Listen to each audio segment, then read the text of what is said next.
তার নতুনভাবে জাঁকজমকপূর্ণভাবে এবং বড় করে নির্মাণাধীন কাজ শুরু করেন এবং এক পর্যায়ে 960 সালে গিয়ে তার নির্মাণাধীন কাজ শেষ হয় এবং তিনি 931 সালে মৃত্যুবরণ করেন। সম্মানিত উপস্থিতি, আর তার পরবর্তীতে হযরত সুলাইমান আলাইহিস সালাম মৃত্যুর পরে ইতিহাসবিদদের মতে বড় বড় যে সংস্করণগুলো হয়েছে, নির্মাণগুলো হয়েছে 5 বার এবং তার চাইতে বেশি নির্মাণ শুরু হয়েছে।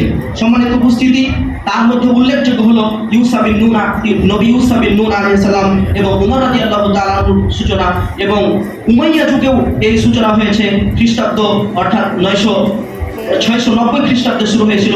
আর তার পরবর্তীতে একটা বিশাল ভূমিকম্প হয়েছিল 746 খ্রিস্টাব্দে। এই ভূমিকম্পের ফলে মসজিদুল আকসা সম্পূর্ণ ধূলিসাৎ হয়ে গিয়েছিল। আবার 753 সালে তার সূচনা শুরু হয় এবং 771 খ্রিস্টাব্দে আবার পুনরায় নির্মাণ শেষ হয় এবং 774 খ্রিস্টাব্দে আবার একটি ভূমিকম্প হয় এবং 780 সালে সেটাকে নির্মাণ করা হয়।